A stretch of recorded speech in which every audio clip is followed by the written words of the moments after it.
Ce canal s'adresse à celles et ceux qui privilégient le fond. Ici, pas d'effet visuel ni de montage artificiel, simplement de l'histoire économique expliquée avec clarté.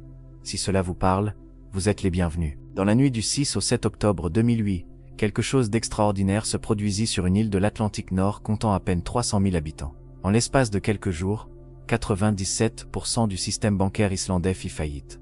Pas un effondrement progressif, pas une dégradation lente que les marchés auraient eu le temps d'absorber. Une dissolution quasi totale et quasi instantanée. Les marchés financiers furent fermés. Le contrôle des flux de capitaux fut rétabli du jour au lendemain. Les banques cessèrent de se prêter entre elles et cessèrent de prêter à leurs clients. Les distributeurs automatiques continuaient de fonctionner, mais personne ne savait jusqu'à quand. Des familles entières se retrouvèrent avec des emprunts immobiliers indexés sur des devises étrangères qu'elles ne pouvaient plus rembourser. La valeur des biens s'effondra, rendant toute vente impossible pour couvrir les dettes. La couronne islandaise perdit 80% de sa valeur. L'inflation bondit à 18%. Le chômage, qui n'existait pratiquement pas dans ce pays prospère, grimpa à 9% en quelques mois. Le gouvernement démissionna sous la pression populaire. L'Islande était entrée dans la survie. Ce qui rend la crise islandaise de 2008 si fascinante comme cas d'étude, et si différente de toutes les autres grandes crises financières de la même période, c'est d'abord l'absurdité de la proportion entre les acteurs et les montants en jeu. Un pays de 300 000 habitants, soit à peine la taille d'une grande banlieue européenne, avait réussi à accumuler dans ses banques une dette extérieure équivalent à plus de 6 fois son produit intérieur brut. Les actifs des 3 principales banques du pays, Kaupthing, Glitnir et Landsbanki, atteignaient à leur apogée 880% du PIB islandais. Pour mettre ce chiffre en perspective, imaginez un artisan gagnant 30 000 € par an, qui aurait contracté des dettes de 264 000 € en spéculant sur les marchés internationaux. C'est exactement ce qu'avait fait l'Islande, un pays qui vivait tranquillement de la pêche depuis des siècles et qui, en moins de 15 ans de dérégulation financière, s'était transformé en ce que certains économistes appelèrent un hedge fund déguisé en nation. Quand Lehman Brothers s'effondra à New York en septembre 2008, la contagion atteignit Reykjavik en quelques jours et le château de cartes islandais s'effondra avec une vitesse et une complétude qui sidérèrent les observateurs internationaux. Mais ce n'est pas l'effondrement lui-même qui nous intéresse ici. Ce qui nous intéresse, c'est ce qui se passa ensuite. Parce que l'Islande ne mourut pas, elle se releva. Et la façon dont elle se releva, les actifs qui permirent à sa population de traverser les années les plus sombres de la crise, les mécanismes de résilience qui se mirent spontanément en place, quand le système financier institutionnel disparut du paysage économique, tout cela constitue l'une des démonstrations les plus éloquentes et les plus concrètes de ce que signifie vraiment la résilience économique, quand elle n'est plus une théorie abstraite, mais une nécessité quotidienne. Le premier actif qui émergea spontanément dans l'Islande post-crise fut l'un des plus anciens mécanismes économiques de l'histoire humaine, réinventé pour le XXIe siècle dans un contexte que personne n'avait anticipé. Les systèmes d'échange locaux, ou CEL, ces réseaux de troc organisés et de réciprocité communautaire qui avaient semblé relever d'une nostalgie romantique de l'économie prémonétaire, ressurgirent avec une vitalité remarquable dans les communautés islandaises touchées par la crise. Quand le crédit bancaire disparut, quand les petites entreprises ne pouvaient plus financer leurs stocks ni payer leurs fournisseurs, quand des familles entières se retrouvèrent avec des revenus réduits à une fraction de leur niveau antérieur, les gens recommencèrent à faire ce que leurs ancêtres faisaient avant que les banques n'existent. Ils échangèrent directement ce qu'ils avaient contre ce dont ils avaient besoin. Un médecin soignait le fils d'un boulanger en échange de pain pour sa famille. Un artisan réparait la voiture d'un agriculteur en échange de légumes. Des services de garde d'enfants s'échangeaient contre des cours de langue ou des réparations domestiques. Ce phénomène n'était pas unique à l'Islande. On l'avait observé en Argentine après l'effondrement de 2001, où des réseaux de troc appelés clubs de trucs avaient émergé spontanément dans tout le pays, rassemblant à leur apogée plusieurs millions de participants. On l'avait vu en Grèce pendant les années d'austérité les plus sévères, où des marchés d'échange locaux s'étaient développés dans plusieurs villes, notamment à Volos où une monnaie locale appelée le thème permit à des milliers de personnes de maintenir une activité économique en dehors du système bancaire défaillant. Ce que ces expériences révèlent est une vérité économique fondamentale que la sophistication des systèmes financiers modernes avait masquée. La monnaie est un intermédiaire des échanges, un outil de coordination économique. Elle n'est pas l'échange lui-même.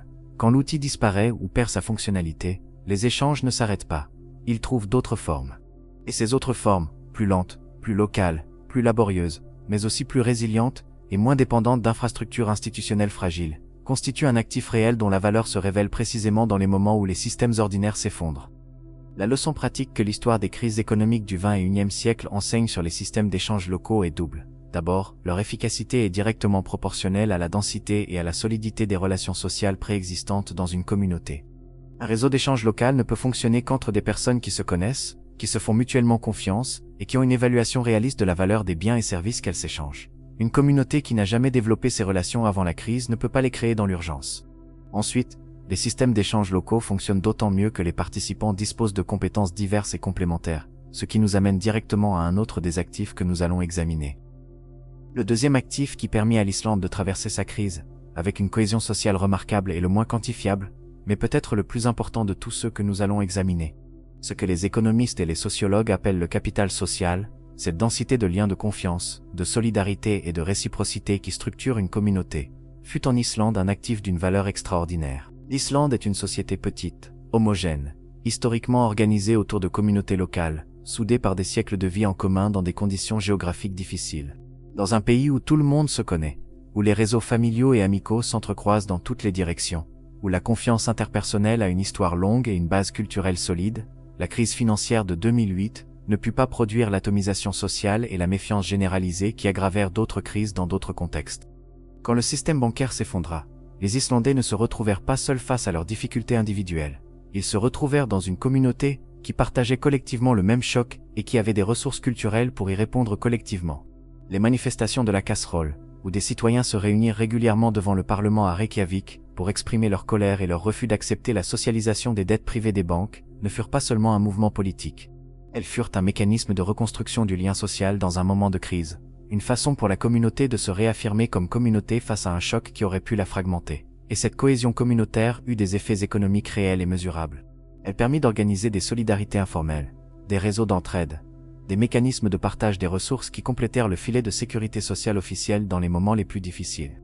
L'histoire comparée des crises économiques révèle avec une constance remarquable que les communautés qui disposaient d'un capital social élevé, avant la crise traversèrent les épreuves avec des indicateurs de bien-être significativement meilleurs que celles où les liens sociaux étaient faibles ou fragmentés. Ce capital social n'est pas un actif que l'on peut constituer dans l'urgence.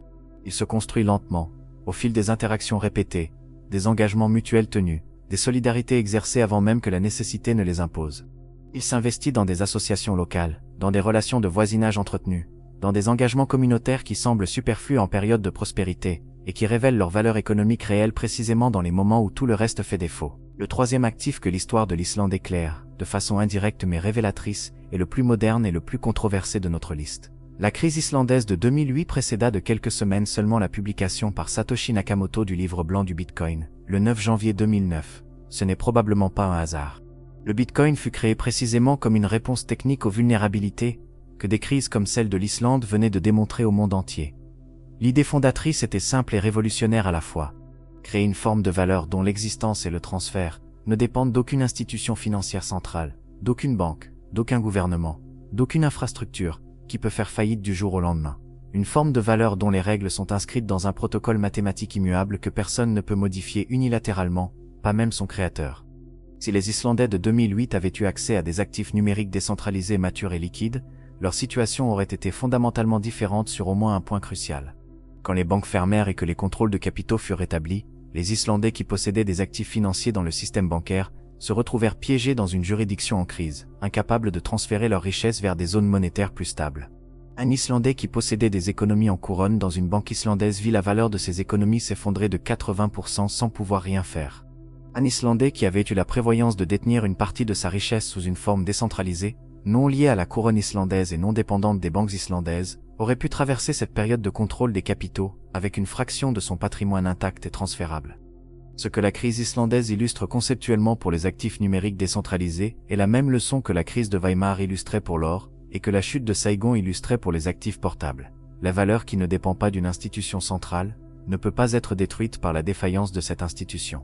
La robustesse d'un actif face à la crise est directement proportionnelle à son indépendance vis-à-vis des systèmes institutionnels qui peuvent s'effondrer. Et dans un monde où les systèmes financiers sont de plus en plus interconnectés et de plus en plus complexes, la probabilité que des défaillances systémiques produisent exactement le type de choc qu'a connu l'Islande en 2008 ne diminue pas. Elle augmente.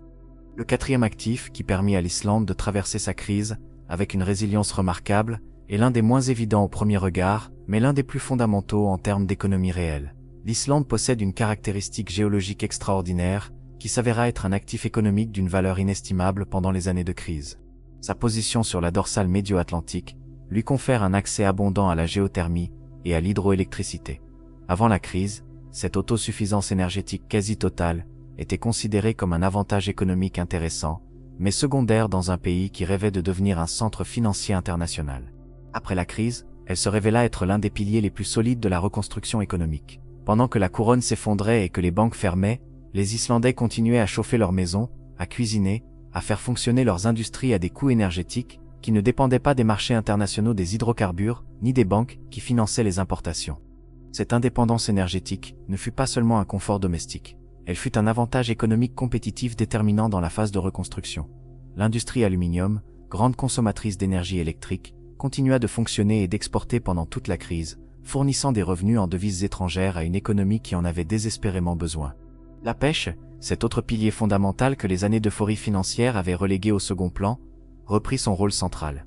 Le gouvernement mit d'ailleurs explicitement en avant la pêche et l'aluminium comme les deux secteurs clés sur lesquels s'appuyer pour la reconstruction, reconnaissant implicitement que l'économie réelle, celle qui produit des biens tangibles à partir de ressources naturelles que personne ne peut confisquer ni dévaluer, était le fondement sur lequel toute reconstruction durable devait s'appuyer. La leçon de l'autosuffisance énergétique islandaise dépasse le cas particulier de cette petite île nordique et s'applique à toutes les échelles, du pays à la famille.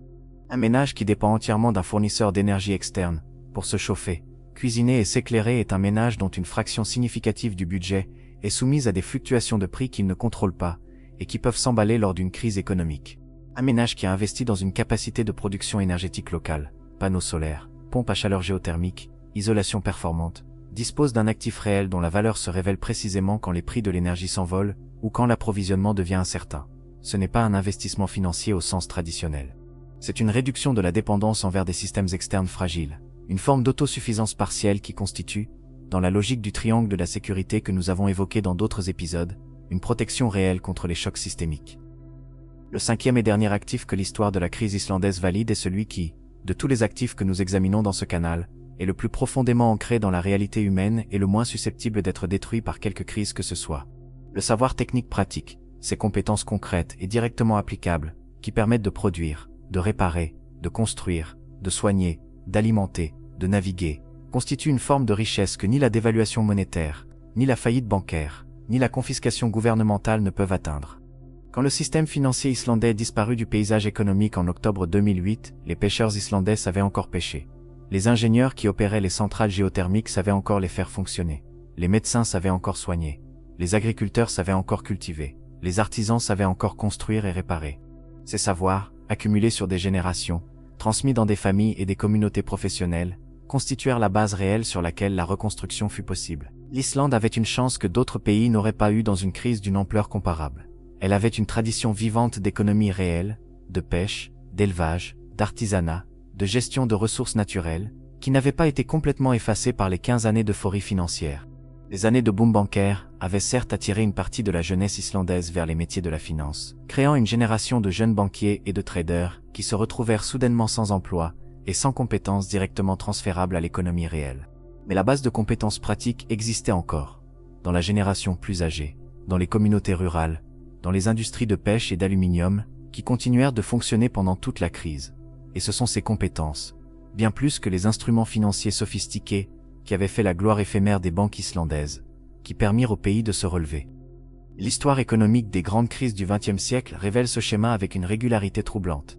Les sociétés qui traversèrent le mieux les périodes de dislocation économique sévères furent celles qui avaient conservé une base de compétences pratiques diversifiées, celles où les individus pouvaient produire directement une partie des biens et services dont ils avaient besoin sans passer par des intermédiaires institutionnels. Les économies qui s'étaient le plus spécialisées dans des activités de services abstraits, comptables uniquement en termes monétaires et dépourvues de contreparties physiques tangibles, furent les plus vulnérables à la désorganisation que produisent les crises financières systémiques.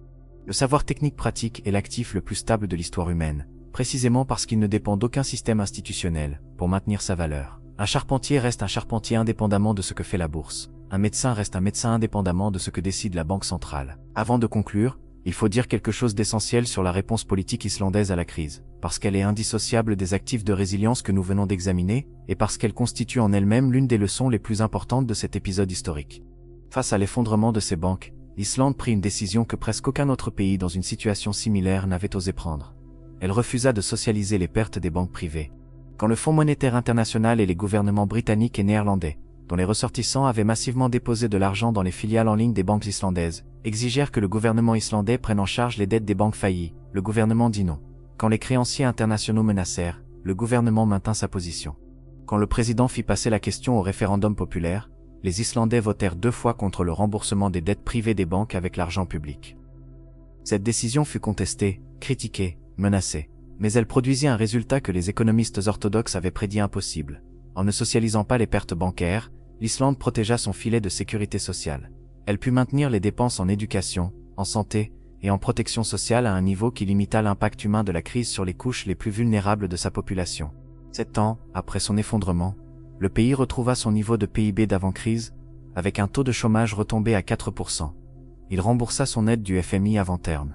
Il devint, paradoxalement, une référence internationale pour la gestion d'une crise bancaire, précisément parce qu'il avait refusé de suivre le manuel orthodoxe, que tous les autres avaient appliqué en privatisant les profits dans les années d'euphorie et en socialisant les pertes dans les années de crise. Ce que l'histoire de la crise islandaise enseigne, au fond, est une leçon qui transcende le contexte particulier de cette petite île nordique et s'applique à toute économie, à toute communauté, à tout individu cherchant à comprendre ce qui constitue une richesse réelle et durable. Les 5 actifs que nous avons examinés, les systèmes d'échange local, le capital social communautaire, les actifs décentralisés, l'autosuffisance énergétique et le savoir technique pratique, partagent une caractéristique fondamentale. Ils ne dépendent pas du bon fonctionnement des institutions financières pour maintenir leur valeur. Leur valeur est intrinsèque, ancrée dans la réalité physique, sociale ou cognitive, indépendante des conventions institutionnelles, qui peuvent s'effondrer du jour au lendemain. L'Islande nous dit aussi quelque chose sur ce que l'on pourrait appeler la limite de la sophistication financière. Un pays qui avait transformé son économie en un vaste mécanisme spéculatif déconnecté de la production réelle se retrouva, au moment de la crise, entièrement nu. Sans l'illusion de richesse créée par le levier bancaire démesuré, il ne restait que l'économie réelle, la pêche, la géothermie, les compétences des habitants, les liens communautaires. Et c'est précisément cette économie réelle, méprisée pendant les années d'euphorie, qui permit la survie et la reconstruction. La sophistication financière est un amplificateur remarquable de la richesse en période de croissance. Elle est un destructeur cataclysmique en période de crise, précisément parce qu'elle a remplacé des actifs réels par des conventions institutionnelles fragiles. L'Islande en fit l'expérience dans sa forme la plus pure et la plus documentée. Et la leçon qu'elle en tira, en retrouvant le chemin de l'économie réelle, de la pêche et de la communauté, n'est pas une leçon de régression. C'est une leçon de sagesse économique, que 2000 ans d'histoire financière n'ont jamais cessé de confirmer.